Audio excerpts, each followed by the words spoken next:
Today we'll repurpose some scrap wood items to make some fall decor.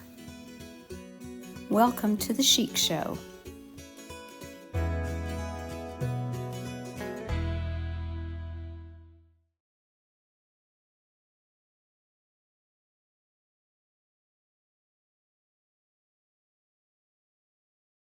For this project, I started with this block of wood that I thrifted, and I used some antique wax mixed with water and stained the whole thing. I used more antique wax than water because I did want it to be kind of dark.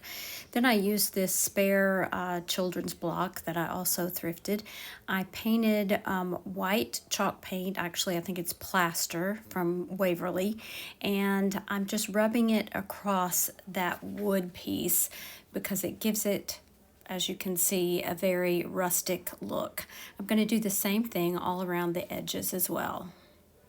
This is an easy way to get a rustic, worn look without having to sand or have to use more than one product. I have a little piece of drop cloth and my apothecary stamps by IOD, and I'm going to be stamping on the word fall. I stained one of these wooden drawer pulls with that same stain that I used for the block, and I'm using wood glue to glue that onto the top of the block. I've got some leaves here and some sunflowers that I want to use, but first I'm going to tie on that little tag that I made.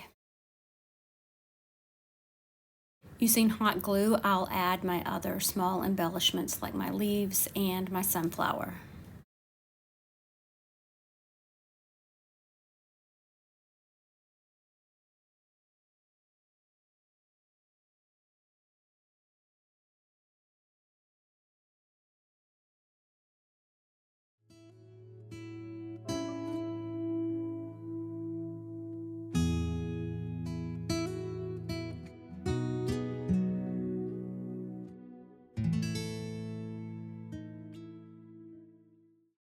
More thin than a real flour sack towel, but they work perfectly for this project. So I am just snipping the fabric and then ripping it so that I can rip off those seams, because I don't want the seams, I want more of a raggedy edge. And I continue to rip until I have a square that's about 8 by 8. The size may vary depending on what surface area you use for the later steps in this project.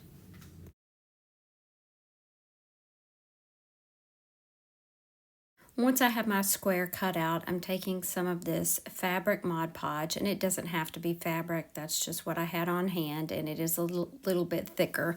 And I'm going to add my fabric to this Mod Podge and just stir it around so that it's completely coated. When it's dry, I want it to harden up. Once I have it completely coated, I remove it from the cup, and now I'm just going to make sure that it's all worked in, and then I'm going to shape it into the shape that I want, which is going to be a ghost.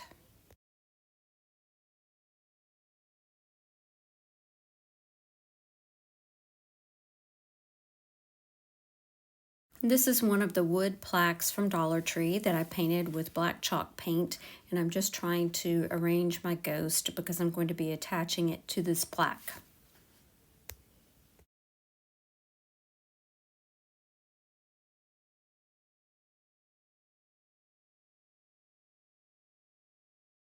I'm going to allow the ghost to dry, and then I'm going to use some of this tan colored baby's breath that I got from Hobby Lobby, and I'm just going to be making the ghost a little bouquet. Once I have it like I want it, I do wrap the stems with some jute twine. Now that my ghost is dry, I'm going to hot glue it onto the plaque.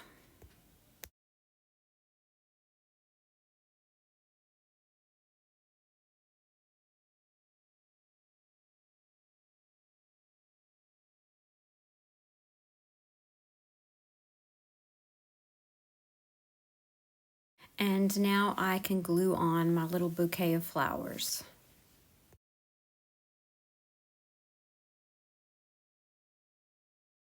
And my little ghost needs some eyes, so I'm going to give her eyes using a black paint pen.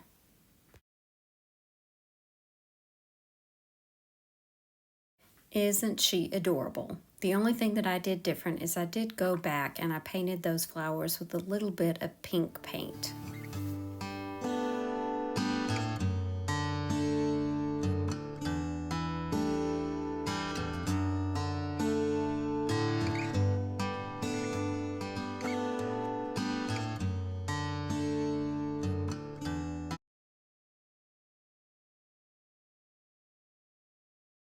Piece of scrap wood I've had in my stash for a while, and I decided it kind of looks like half of a haunted house, so we're going to kind of go with that theme. I'm going to give it a coat of white chalk paint on the front, the back, and the sides. This is some of Roy Cycle's decoupage paper that was in Sonnet's Maker's Box, and I'm going to be decoupaging one section of this onto the wood. I'm painting it with the Mod Podge, and I'm going to let that dry, and I'm going to use the iron-on method. Because I'm impatient, I'm letting that Mod Podge dry while I dry brush the sides of the house with some black chalk paint.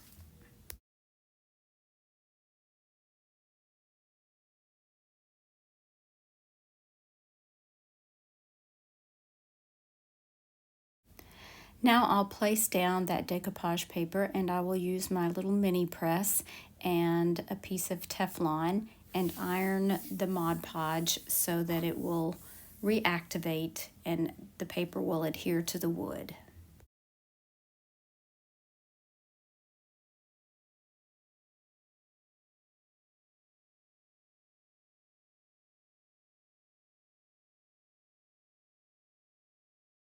Be sanding away the excess around the edges of the wood, so I do want to make sure that those edges are completely sealed down. If you don't have one of these little finger sanders in your stash, you definitely need one. I got mine at Lowe's.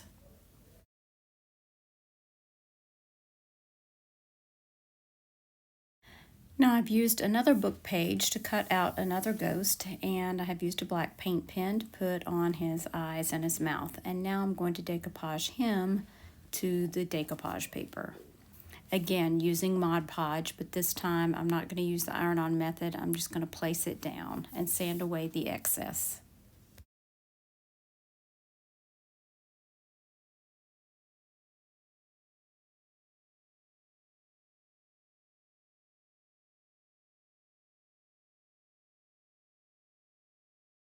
I decided to dress this little ghost up and make her a girl, so I'm using some of IOD's Fairy Tale Florals for this. I just cut out the size flowers that I wanted, and I'm kind of piecing them together.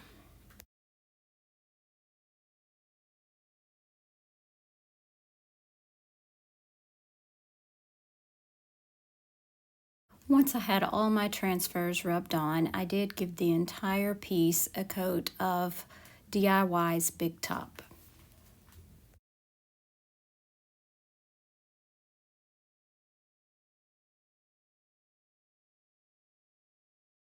Now my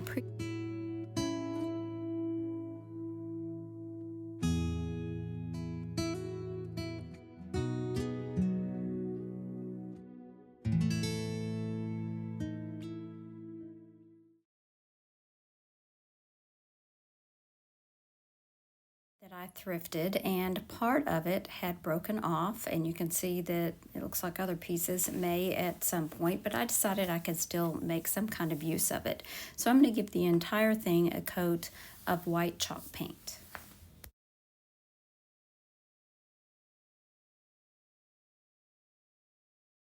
I'm going to be making a cute little kitchen ghost for this project.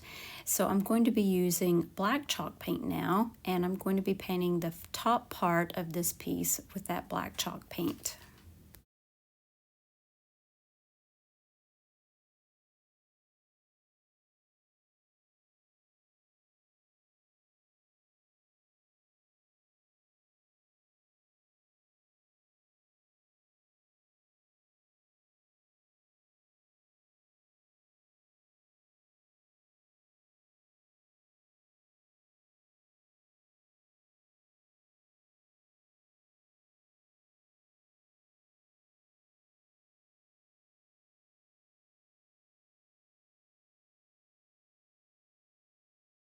And once again, I'm using some of IOD's Fairy Tale Florals for this little ghost.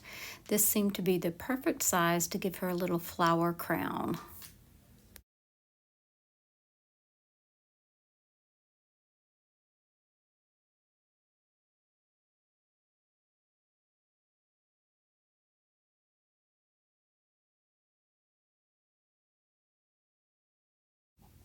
Using my black paint pen, I'm going to trace around some eyes that I drew on with a pencil because I just don't trust myself that much with the paint pen. I've got to have something to trace. Let me know if you're the same way. Now, is this little kitchen ghost not the cutest thing you've ever seen?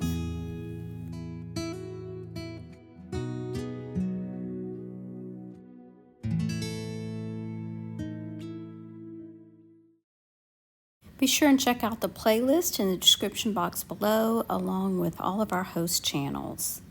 Here's another video I think you might like. Thanks so much for watching. Remember to share the chic. Bye now.